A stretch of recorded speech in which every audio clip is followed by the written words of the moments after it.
ರೇಣುಕಾಸ್ವಾಮಿ ಕೊಲೆ ಕೇಸ್ನಲ್ಲಿ ಆರೋಪಿ ನಂಬರ್ 1 ಅದು ಪವಿತ್ರ ಗೌಡ. ಆಕೆಯ ಮೇಲೆ ಏನೇನು ಆರೋಪಗಳನ್ನ ಚಾರ್ಜ್ ಶೀಟ್ ಅಲ್ಲಿ ಮಾಡಲಾಗಿದೆ, ಚಾರ್ಜಸ್ ಫ್ರೇಮ್ ಮಾಡೋ ಸಂದರ್ಭದಲ್ಲಿ ಆಕೆಯ ಮೇಲೆ ಏನೇನು ಆರೋಪಗಳನ್ನು ಮಾಡಲಾಗಿದೆ ಡೀಟೇಲ್ ನೋಡೋಣ. ರೇಣುಕಾಸ್ವಾಮಿ ಕೊಲೆ ಕೇಸ್ನ ಆರೋಪಿ ನಂಬರ್ 1 ಪವಿತ್ರ ಗೌಡ. A1 ಪವಿತ್ರ ಗೌಡ ವಿರುದ್ಧ ಪೊಲೀಸರು ಹಾಕಿದ ಚಾರ್ಜಸ್ ಏನೇನು, ಪವಿತ್ರ ಗೌಡಳ ಪಾತ್ರದ ಬಗ್ಗೆ ಇಂಚಿಂಚು ಮಾಹಿತಿಯನ್ನು ಚಾರ್ಜ್ ಶೀಟ್ ಅಲ್ಲಿ ಉಲ್ಲೇಖಿಸಲಾಗಿದೆ.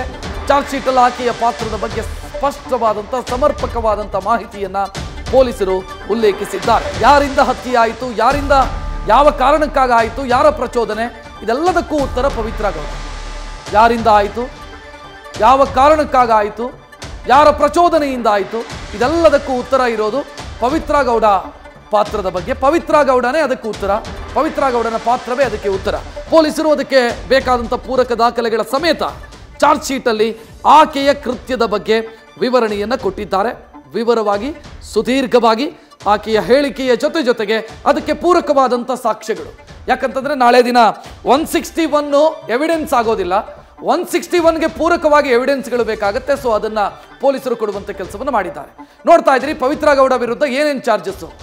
ಪವಿತ್ರ ಗೌಡ 777_ ಅಫಿಷಿಯಲ್ ಇನ್ಸ್ಟಾಗ್ರಾಮ್ ಖಾತೆಗೆ ಗೌತಮ್ ಅನ್ನುವಂಥ ವ್ಯಕ್ತಿಯಿಂದ ಮೆಸೇಜ್ ಬರುತ್ತೆ. ಗೌತಮ್ KS 1990 ಅನ್ನೋ ಖಾತೆಯಿಂದ ಪವಿತ್ರಾಗೆ ಅಶ್ಲೀಲ ಸಂದೇಶವನ್ನ ರೇಣುಕಾಸ್ವಾಮಿ ಗೌತಮ್ ಹೆಸರಲ್ಲಿ ಕಳಿಸ್ಕೊಡ್ತಾನೆ. ದ್ವೇಷಗೊಂಡು ಆತನನ್ನ ಹೇಗಾದರೂ ಪತ್ತೆ ಮಾಡೋದಕ್ಕೆ ಪವನ್ಗೆ ಪವಿತ್ರ ಹೇಳ್ತಾಳೆ. ಸೊ ಇದನ್ನ ಉಲ್ಲೇಖಿಸಲಾಗಿದೆ ಚಾರ್ಜ್ ಶೀಟ್ ಅಲ್ಲಿ.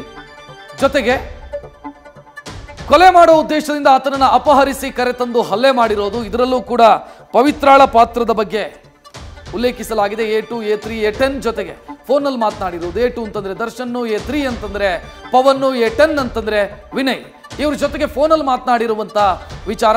ಸೊ ಒಳಸಂಚು ಯಾವ ರೀತಿ ರೂಪಿತ ಆಯಿತು ಅಂತ. ಜೂನ್ 8ನೇ ತಾರೀಕು 10 ಗಂಟೆಗೆ A2 A3 A4 ಇವರ ನಿರ್ದೇಶನದ ಮೇರೆಗೆ ಕಿಡ್ನಾಪ್ ಆಗಿರೋದು. ಸೊ ಇದನ್ನ ಕೂಡ ಉಲ್ಲೇಖಿಸಲಾಗಿದೆ. ಇದರಲ್ಲಿ ಪವಿತ್ರ ಪಾತ್ರವನ್ನ ಕೂಡ ಪೊಲೀಸರು ಮೆನ್ಷನ್ ಮಾಡಿದ್ದಾರೆ. A4 A6 A7 A8 ಮೂಲಕ ರೇಣುಕಾಸ್ವಾಮಿಯ ಅಪಹರಣ, ಅಂದರೆ ಚಿತ್ರದುರ್ಗದ ಗ್ಯಾಂಗು ಅವರ ಮುಖಾಂತರ ರೇಣುಕಾಸ್ವಾಮಿಯನ್ನು ಅಪಹರಣ ಮಾಡಲಾಗುತ್ತೆ. ಕೊಲೆ ಮಾಡಬೇಕು ಅನ್ನುವಂಥ ಮಾತಾಡಿಕೊಂಡೇ ಮಾರಕಾಸ್ತ್ರದಿಂದ ಹಲ್ಲೆ ಮಾಡಲಾಗುತ್ತೆ. ಇದರಲ್ಲೂ ಕೂಡ ಪವಿತ್ರಾಳ ಪಾತ್ರವನ್ನ ಪೊಲೀಸರು ಎಸ್ಟಾಬ್ಲಿಷ್ ಮಾಡಿದ್ದಾರೆ. ಪವಿತ್ರ ಗೌಡ ಚಪ್ಪಲಿಯಿಂದ ರೇಣುಕಾಸ್ವಾಮಿಗೆ ಹೊಡೆದಿರೋದು, ಸಿಕ್ಕ ಕಡೆ ಹಲ್ಲೆ ಮಾಡಿರೋದು, ಇದರ ಉಲ್ಲೇಖವನ್ನ ಕೂಡ ಪೊಲೀಸರು ಚಾರ್ಜ್ ಶೀಟಲ್ಲಿ ಮಾಡಿದ್ದಾರೆ. ಮಾರಣಾಂತಿಕವಾಗಿ ಹಲ್ಲೆ ಮಾಡಿ ತನ್ನ ಕಾಲಿಗೆ ಬೀಳಿಸಿ ಕ್ಷಮೆ ಕೇಳಿಸಿಕೊಂಡಿರೋದು, ಇದನ್ನ ಕೂಡ ಪೊಲೀಸರು ಮೆನ್ಷನ್ ಮಾಡ್ತಾರೆ ಚಾರ್ಜ್ ಶೀಟಲ್ಲಿ. ಆಕೆಯ ಹೇಳಿಕೆಯಲ್ಲೂ ಕೂಡ ಅದರ ಉಲ್ಲೇಖ ಇದೆ. ಅಲ್ಲದೆ ರೇಣುಕಾಸ್ವಾಮಿಯನ್ನ ಬಿಡಬೇಡಿ, ಸಾಯಿಸಿ ಅಂತ ಕುಮ್ಮಕ್ಕು ಕೊಟ್ಟಿರೋದು, ಪ್ರಚೋದನೆ ಕೊಟ್ಟಿರೋದು ಕೂಡ ಪವಿತ್ರ ಗೌಡ ಅಂತ ಪೊಲೀಸರು ತಾವು ಸಲ್ಲಿಸಿರುವಂತಹ ದೋಷಾರೋಪಣಾ ಪಟ್ಟಿಯಲ್ಲಿ ಹೇಳಿದ್ದಾರೆ. ಆರೋಪಿತೆ ರೇಣುಕಾಸ್ವಾಮಿಯ ಕೊಲೆಯಲ್ಲಿ ನೇರವಾಗಿ ಭಾಗಿಯಾಗಿದ್ದಾಳೆ. ಆಕೆಯ ಡೈರೆಕ್ಟ್ ಇನ್ವಾಲ್ವ್ಮೆಂಟು ಈ ಮರ್ಡರ್ ಅಲ್ಲಿದೆ. ಅಲ್ಲದೆ ಕೊಲೆಯ ನಂತರ ಮೊಬೈಲ್ನಲ್ಲಿ ಸಾಕ್ಷ್ಯನಾಶ ಮಾಡಿರೋದು ಕೂಡ ಪತ್ತೆಯಾಗಿದೆ. ಸೊ 201 ಕೂಡ ಈಕೆಗೆ ಅಟ್ರಾಕ್ಟ್ ಆಗುತ್ತೆ. 120B criminal conspiracy, 364 kidnap, 355 302 murder, 201 evidence, tampering of evidence, 143 147 148 149 ಇದೆಲ್ಲ ದೊಂಬಿಗೆ ಸಂಬಂಧಿಸಿದಂಥ ಸೆಕ್ಷನ್ನು.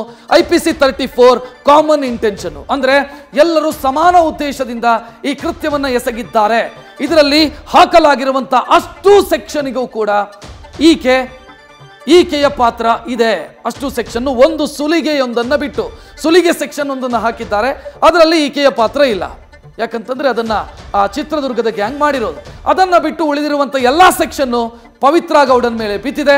ಪವಿತ್ರ ಗೌಡ ವಿರುದ್ಧ ಆಕೆ ಆರೋಪಿ ನಂಬರ್ 1 ಆಗಿರೋದ್ರಿಂದ ಆಕೆಗೆ ಬಹಳ ಪ್ರಬಲವಾದಂತ ಸಂಕಷ್ಟ ಕಾದಿದೆ ಅನ್ನೋದು ಗೊತ್ತಾಗ್ತಾ ಇದೆ.